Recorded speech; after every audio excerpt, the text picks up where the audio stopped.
Herkese merhabalar. Ben Huri. Huri Metek Mutfak'ta kanalıma mutfağıma hoş geldiniz. Kışlık melemenlik sos tarifi hazırlıyorum. Bahçeden topladığım domateslerim ve biberlerim var. Yıkadım. Domatesleri rendeleyerek domates suyu olarak hazırlıyorum.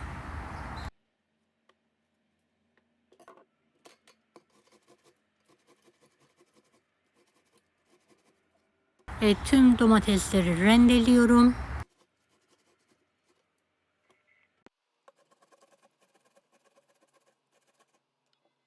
Emek verdiğim bu videoyu sevdiklerinizle paylaşarak bana destek olabilirsiniz.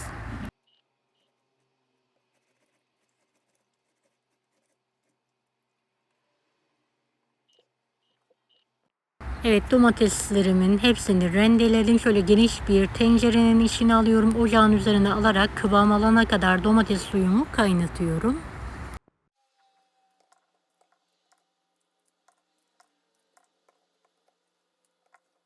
Evet, biberleri ince ince doğruyorum.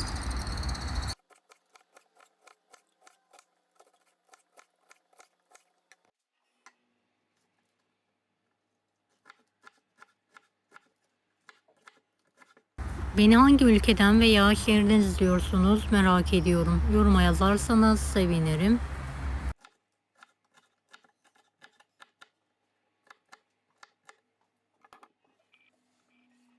Evet, biberlerimin hepsini doğradım. Ayrı bir tencereye sıvı yağ alıyorum. Biberlerini üzerine ekleyerek kapağını kapatarak biberleri biraz sindiriyorum.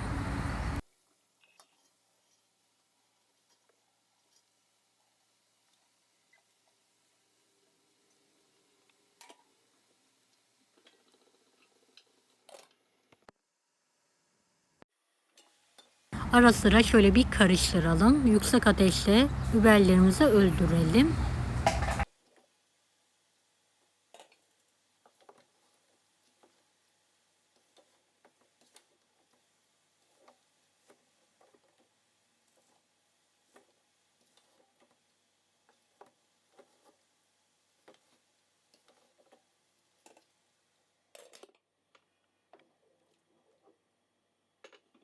Evet, kıvam alan domates suyuna tuz ekliyorum.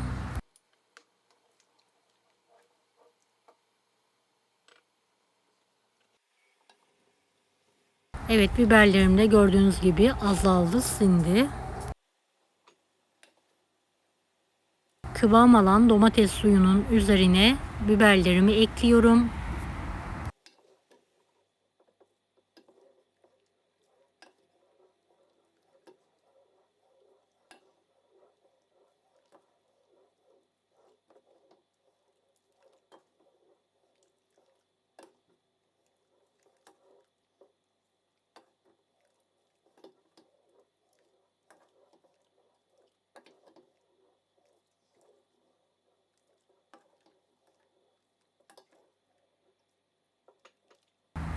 Evet, hepsini ekledim. Büyük ocağa aldım. Bir miktar daha tuz ilavesi yapıyorum. Tuzu damak tadınıza göre ayarlayabilirsiniz. Şöyle bir yüksek ateşle birlikte kaynatmaya devam edelim.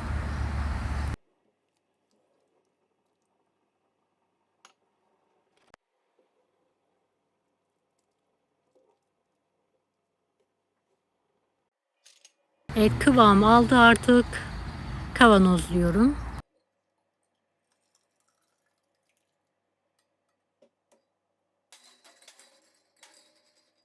Sıcakken melemenlik soslarımı kavanozluyorum.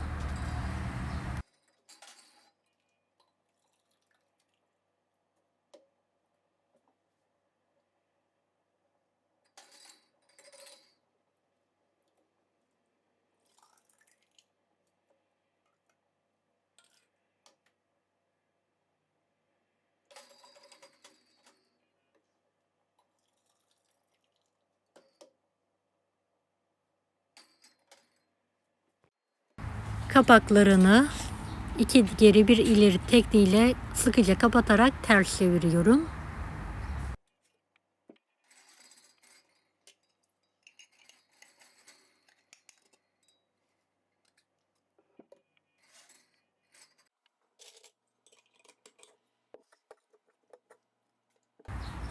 Sofra bezi üzerine alıyorum.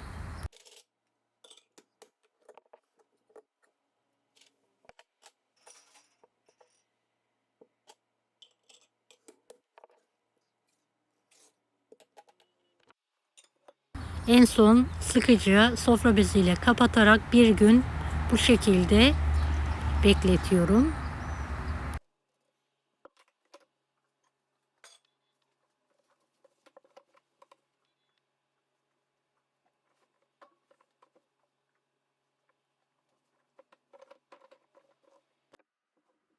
Evet, ertesi gün melemenliklerin kavanozların kapaklarını kontrol ettim. Hepsi tutmuş. Karanlık serin yere kaldırarak muhafaza ediyorum. Deneyecek olan herkese şimdiden kolaylıklar dilerim. Allah'a emanet olun.